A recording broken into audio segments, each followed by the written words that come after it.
μουσική και ξεκινά. Πλατεία του χωριού χτυπούν οι καρδιές.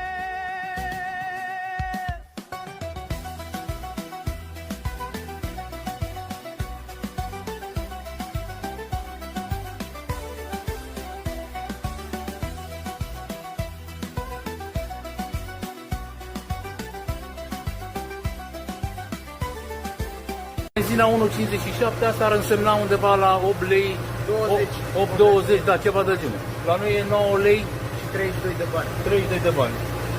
Hai că e bine, e bine. E o diferență destul de consistentă. Welcome to Greece! Bine ați venit în Grecia. Înțeles că ne primește cu taxa de autostradă. Oricum, Salonic este al doilea oraș ca mărime din Grecia. După Atena, bineînțeles. Salutare, dragi prieteni, și bună dimineața! Bună dimineața! Deja suntem pe drum. Astăzi plecăm în Grecia, mai exact în zona Halkidiki. Vremea nu prea ne ajută astăzi. Plouă, după cum se vede, vreme urâtă. Însă la destinație sperăm ca vremea să fie bună. Dar până în Grecia, haideți să vedem cum se va desfășura ziua de astăzi, traseul în general, care sunt prețurile și costurile din România până în Grecia. Nu în ultimul rând de a opri aici la Giurgiu pentru a lua pe Sonia! bineînțeles. Gata, am luat-o și pe... Bună dimineața, am luat-o și pe fata noastră dragă, pe Sonia. Pregătiți de vacanță, da? Acum suntem cu toții pregătiți. Bine.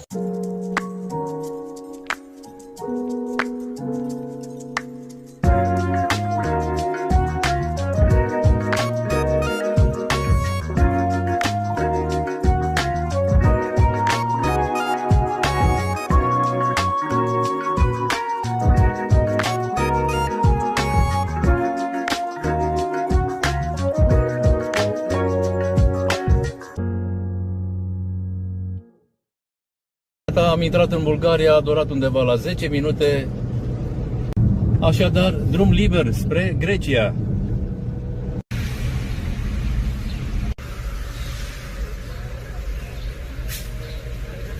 Serviciu ușor.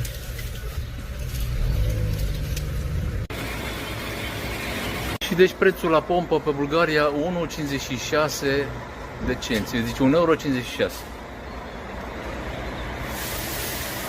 Hello, hello!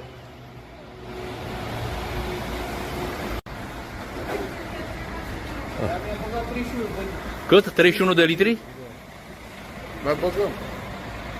Drumuri frumoase pe aici prin Bulgaria, maci înfloriți, foarte multă verdeață.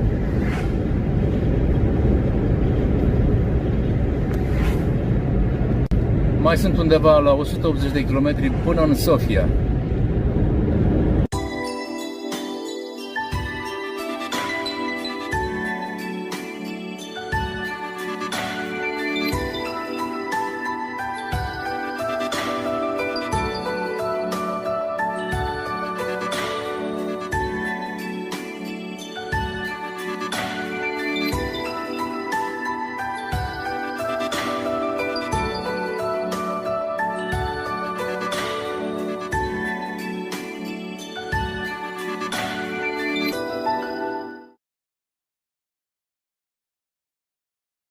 Gata, am intrat și pe autostradă, autostrada care duce spre Sofia.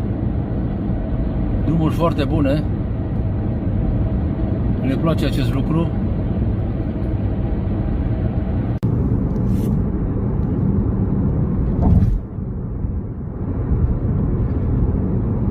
Iată cum bulgarii au reușit să facă tuneluri prin munți. Frumos.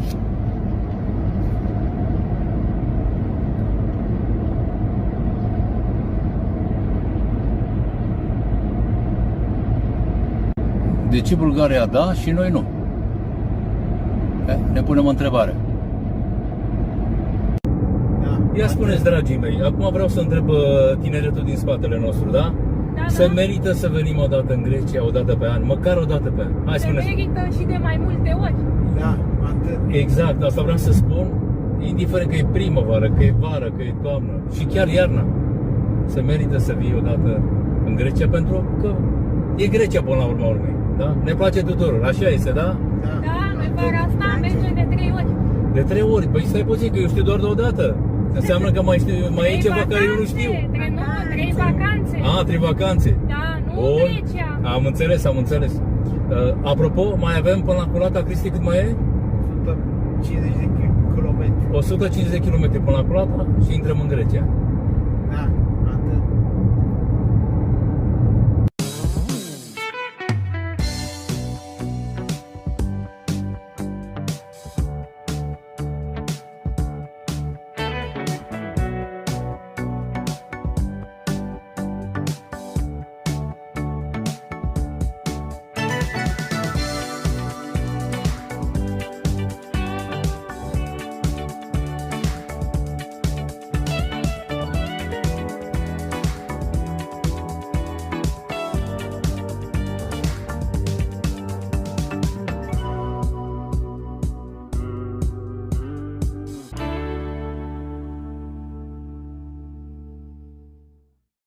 Iată că și aici s-a construit un tunel nou spre Culata.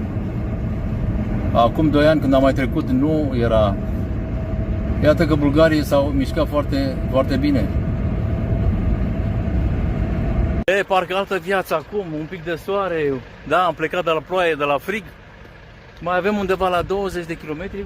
O aruncătură de băț. Da, Și ajungem în Grecia. până în Grecia. Deja Da? se simte mirosul de Grecia, de Exact. mare. Mai e până la mare, da. Să zicem că suntem aproape, da? Bucurie. Bucurie mare, bucurie, fericire.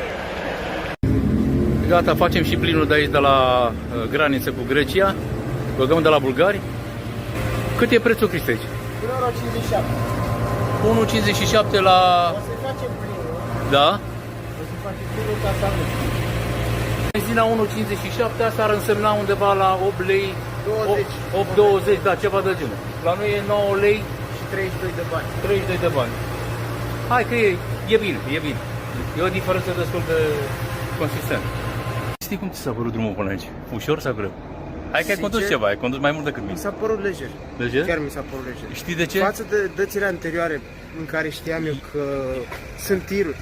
Adică, Am înțeles, cum da. să zic, că e aglomerat, dar chiar mi-a plăcut. Știi chiar care lejer. e chestia? Chiar lejer. Am mers pe timp de zi. Da. Dacă mergeam noaptea, nu suntem obișnuiți să mergem noaptea. Asta e. Ziua e cel mai bine. E ok, e în regulă. E mai lejer să mergi noaptea. E mai lejer. Nu cred. Nu crezi? Mă refer ca trafic.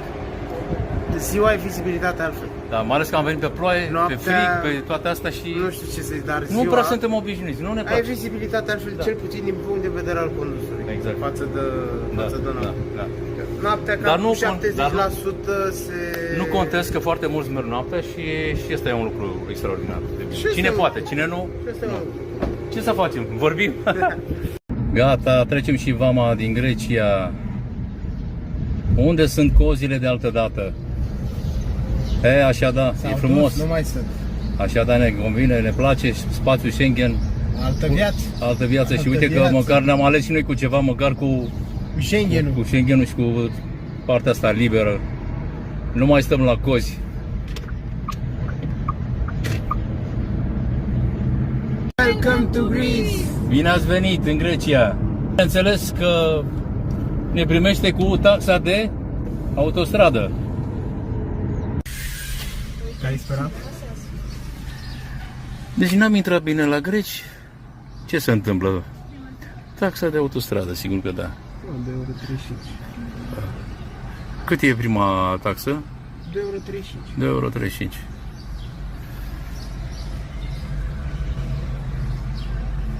Trebuie să nu-ți dea mai mult. Ia să-s. Στην καρδιά η φωτιά δεν σβηνεί. Το έρωτα σου πάντα με πλημμυρίζει. Μέσα στη σιωπή η σκέψη σου ζει. Και ψυχή μου μόνο για σένα χτυπάει. Θεό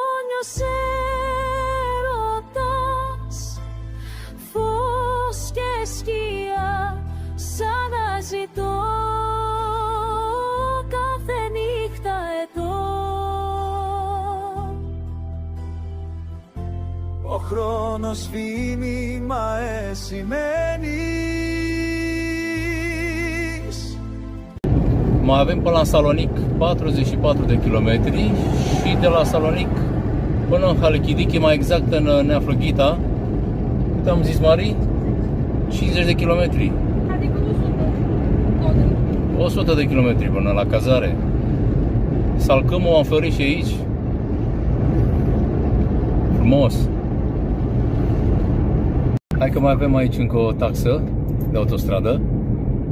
Să vedem cât este aici. A doua stație.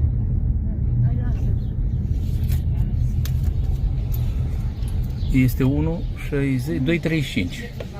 Yes, yes. 2,35 aici, Cristi, da? 2,35.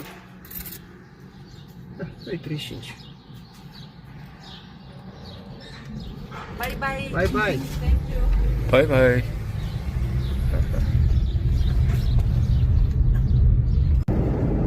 Salonic.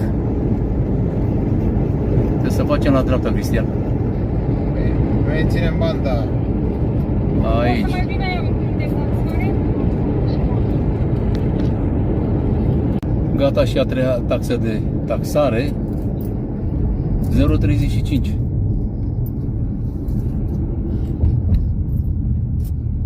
Hai că ne-a urmărit ploaia de la București și aici, în Grecia, până în Salonic. Dar nu-i nimic. Ne bucurăm. E frumos.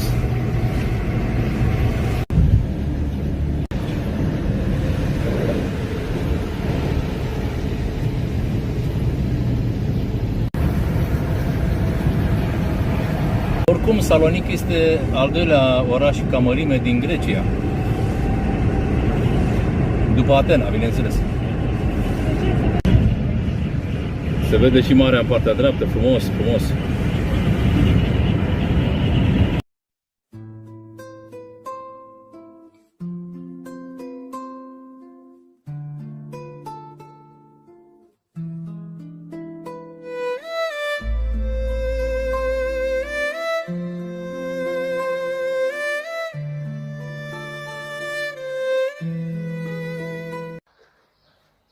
Cristi, urcăm sus, tati, da?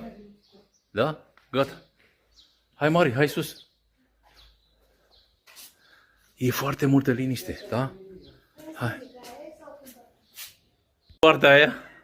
Și tu, Cristi, pe partea asta. Am ajuns la cazare după cât, Cristi? 10 ore? 10 ore? Cam așa, da? Da. Mai exact în Neaflăghita, Halkidiki. Hai să vedem și cazarea. E un apartament, 60 de metri pătrați. Așa. Balconul e foarte mare și frumos. Aici avem un living,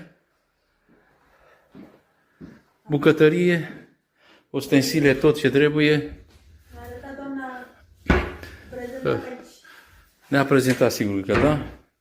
Are gaz cu plită. Abia ce-am sosit. Ți-e foame, da? Da. Deci primul rând foame. Baia.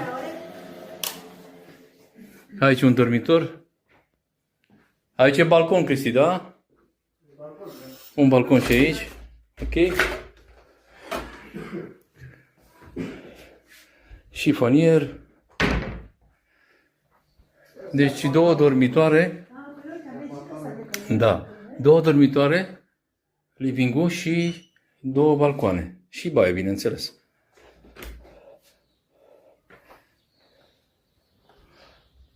Mari? Spune-ne și nouă prețul. Am dat pe apartament pe 7 nopți 350 de euro, da? 4 persoane. 4 persoane, deci două dormitoare, living, două... Și aveți și vedere la mare. Și vedere la mare. Bine, e mai departe. Mai departe, da. Na. Da, baie și cu două balcoane. Vine încoace, invita noastră. Hai că vin. Ne place, da. Dacă făceam și mare, o poze, spațios. filma, da? E Mare, spațios, da? spațios. Suntem bucuroși. Am preferat să luăm un apartament ca să fim cu toții, să avem și bucătărie. Și... Deci e foarte bună și foarte frumoasă Da, cazarea, ok. mai ales balcoanele cu vedere la mare. Cu... Spațiu. Da, și spațiu. Hai să mergem jos să luăm bagajele, Avem da? aici vedere și la Da, da, da. Am filmat. Da, da. Hai, bine. Facem și o recapitulare. Cât ne-a costat astăzi din București până în Halkidiki? Deci să începem cu taxa de la de pod, 15 lei. 15 lei, vinieta pe Bulgaria, 45. 45 de lei, taxele de autostradă, undeva la 5 euro, deci ar mai veni și acolo 25 de lei, benzina, 50 de euro. 350 de lei benzina, da? 350 de lei benzina. Exact. Deci total 450. 450 de lei și bineînțeles cazarea pentru 7 nopți, 350 de euro. Așadar, cam asta ar fi exact. Acum, bineînțeles că mai trebuie să ne și întoarcem. Deci vom pune, practic, de la 450 vom pune 900 de lei, da? Că trebuie să ne și întoarcem. Așadar, noi o să și încheiem aici acest vlog. Noi vă mulțumim că ne urmăriți. Mulțumim tuturor celor care v-ați abonat la acest canal și tuturor celor care nu sunteți abonați. Și dacă n-ați făcut-o până acum, chiar vă rugăm să o faceți, pentru că nu vă costă absolut nimic, este gratuit. Așadar, până data viitoare, noi vă spunem Pace sufletească și la revedere! la revedere! La revedere.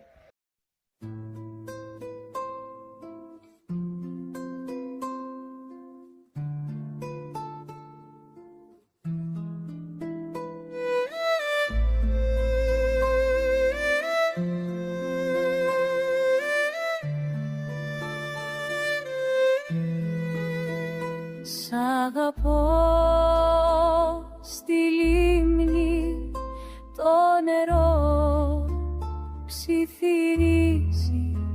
Σ' αγαπώ, σ' αγαπώ.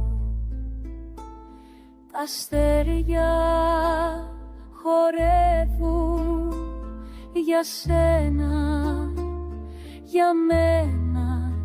Σ' αγαπώ, σ' αγαπώ.